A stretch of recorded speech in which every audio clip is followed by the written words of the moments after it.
فوائد علمیہ متفرقہ۔ نمبر 1، نیکیوں سے چھوٹے گناہوں کا مٹ جانا۔ ان الحسنات یذہبن السیئات، المراد بالسیئات الصغائر بشرط اجتناب الکبائر۔ نیکیاں سیئات کو مٹا دیتی ہیں، اس سے مراد صغیرہ ہے، بشرط کہ کبائر سے اجتناب کیا جاوے۔ فَأُولَئِكَ يُبَدِّلُ اللَّهُ سَيِّئَاتِهِمْ حَسَنَات، سے تبدیل سیئات کے متعلق یہی جمہور اہل سنت کا اعتقاد لکھتا ہے جو اوپر مذکور ہے۔ نمبر 2، حق تعالیٰ کی طرف سے قرآن کی حفاظت کا اعلان۔ اِنَّا نَحْنُ نَزَّلْنَا الذِّكْرَ وَإِنَّا لَهُ لَحَافِظُونَ، أي من كل ما يقدح فيه كالتحريف والزيادة والنقصان وغير ذلك، حتى أن الشيخ المهيب لو غير نقطة يرد عليه الصبيان ويقول له من كان الصواب كذا، وجوز غير واحد أن يراد حفظه بالإعجاز في كل وقت كما تدل عليه الجملة الإسمية من كل زيادة ونقصان وتحريف وتبديل، ولم يحفظ سبحانه كتابا من الكتب كذلك، بل استحفظها جل وعلا الربانيين والأحبار، فوقع فيها ما وقع، وتولى حفظ القرآن بنفسه سبحانه، فلم يزل محفوظا أولا وآخرا۔ نحن نزلنا بصيغة الجمع تعظيما لشأنه، وإنا له لحافظون، أي في قلوب أوليائنا، فهي خزائن أسرارنا۔ اللہ تعالیٰ ارشاد فرماتے ہیں ہم نے قرآن کو نازل کیا ہے اور ہم ہی اس کی ہر تحریف، زیادتی و نقصان وغیرہ سے حفاظت کریں گے، یہاں تک کہ اگر کوئی ہیبت ناک شیخ بھی ایک نقطہ قرآن پاک میں تبدیل کر دے تو ایک بچہ حافظ قرآن اس کی غلطی کو رد کر دے گا اور بتا دے گا کہ صحیح اس طرح ہے۔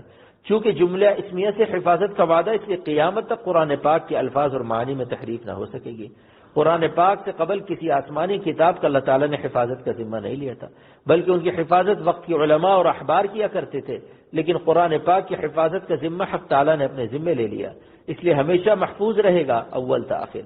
وَإِنَّا لَهُ لَحَافِظُونَ، یعنی اس کی حفاظت ہم اپنے اولیاء کے قلوب میں کریں گے جو ہمارے اسرار کے خزانے ہیں۔ نمبر 3، تلوین و تمکین۔ ہر تلوین مذموم نہیں، بعض تلوین تمکین سے افضل ہے۔ قال اللہ تعالی شأنہ کل یوم هو فی شأن، کل یوم ای کل وقت من الاوقات ولحظة من اللحظات۔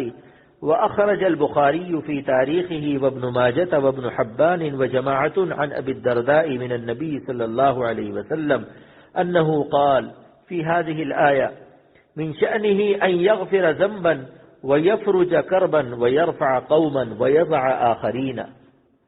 زاد البزار ويجيب داعيا، وقيل إن لله تعالى في كل يوم 3 عساكر، عسكر من الأصلاب إلى الأرحام، وعسكر من الأرحام إلى الدنيا، وعسكر من الدنيا إلى القبور۔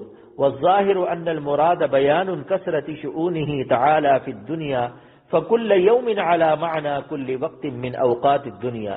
واستدل الشيخ الأكبر محي الدين قدس سره بقوله سبحانه وتعالى كل يوم هو في شأن على شرف التلوين۔ اللہ تعالیٰ ارشاد فرماتے ہیں کہ اللہ تعالیٰ ہر وقت اپنی ایک نئی شان کا ظہور فرماتے ہیں۔ پس یوم بمعنی دن نہیں ہے، بلکہ ہر وقت اور ہر لحظہ تجلیات نو بنو کا ظہور مراد ہے۔ امام بخاری اپنی تاریخ میں اور ابن ماجہ اور ابن حبان اور کثیر جماعت نے حضرت ابو درداء رضی اللہ عنہ سے روایت کیا ہے کہ اس آیت کی تفسیر حضور صلی اللہ علیہ وسلم اس طرح فرمائی کہ اللہ تعالیٰ ہر وقت کسی کی خطائیں معاف فرماتے ہیں، کسی کی تکلیف دور فرماتے ہیں، کسی قوم کو عزت و بلندی عطا فرماتے اور کسی قوم کو ذلیل فرماتے۔ اور بزار نے یہ زیادہ کیا ہے کہ دعا کرنے والے کی دعا قبول فرماتے، اور کہا گیا ہے کہ ہر روز اللہ تعالیٰ کے 3 لشکر ہیں۔ ایک لشکر باپ کے اسلاب سے ماں کے ارحام میں آتا ہے، دوسرا لشکر ماں کے پیٹ سے دنیا میں وجود پاتا ہے، اور تیسرا لشکر دنیا سے قبروں میں جاتا ہے۔ مراد اس آیت سے یہ ہے کہ ہر وقت شؤون مختلفہ کا ظہور بارگاہ حق سے دنیا میں ہوتا رہتا ہے۔ حضرت شیخ محی الدین اکبر نے اسی آیت سے استدلال کیا ہے کہ شرف تلوین پر تشریع از احقر، ہر تلوین مضمون نہیں، جو تلوین حسن سے قبیح کی طرف ہوتی ہے وہ مذموم ہے، اور جو تلوین حسن سے احسن کی طرف ہو وہ احسن ہے۔ پس انتقال لون من لون آخر اذا كان من الحسن الى القبیح فهو مذموم، واذا كان من الحسن الى الاحسن فهو محمود۔ شیخ اکبر نے صوفیاء کرام کے اس قول کی اصلاح فرمائی کہ ہر تلوین تمکین سے افضل نہیں، اگر نئی نئی شان ماضی کی شان سے احسن ہو تو وہ افضل اور اشرف ہے۔ نمبر 4 دو شخصوں کا ایک ساتھ سلام کرنے کا حکم. اذا سلم المتلاقیان دفعة واحدة يجب على كل واحد ان يرد على صاحبه. جب دو آدمی بوقت ملاقات ایک ہی وقت میں ایک دوسرے کو السلام علیکم کہیں تو ہر ایک پر جواب میں وعلیکم السلام واجب ہو جائے گا. نمبر 5 بیٹھ کر نماز پڑھنے کی صورت میں رکوع کا طریقہ.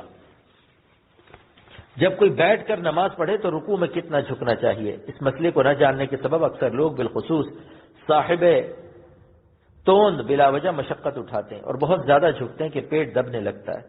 بعض تو سورین بھی اٹھاتے ہیں، حالانکہ مسئلہ صرف یوں ہے کہ اتنا جھکے کہ سر گھٹنوں کے مقابلے میں آ جاوے، جو بہت آسان ہے. علم صحیح سے آرام اٹھائیے.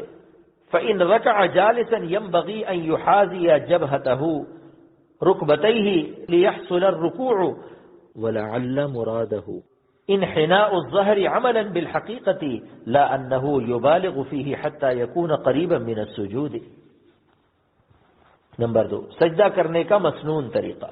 سجدہ کی طرف جانے کا مسنون طریقہ یہ کہ کمر کو بالکل سیدھا رکھے، گھٹنے زمین پر رکھنے سے پہلے کمر میں خم نہ آنے پاوے. اگر تھوڑا سا بھی جھکا تو تکرار رکوع لازم آئے گا. ضعفاء اور بوڑھے مستثنی ہیں. قال فی الشامیۃ وَيَخِرُّ لِلسُّجُودِ قَائِمًا مُسْتَوِيًا لَا مُنْحَنِيًا لِأَلَّا يَزِيدَ رُكُوعًا أُخْرَى. نمبر 7 وجوب سجدہ سہو کی ایک صورت. جہری نماز میں سرن اور سری نماز میں جہرن پڑھنا 30 حروف کے برابر یا 30 سے زائد پر سجدہ سہو واجب ہوگا.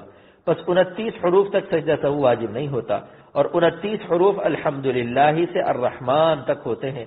اگر اس کے آگے ایک حرف بھی پڑھ گیا تو سجدہ سہو واجب ہوگا.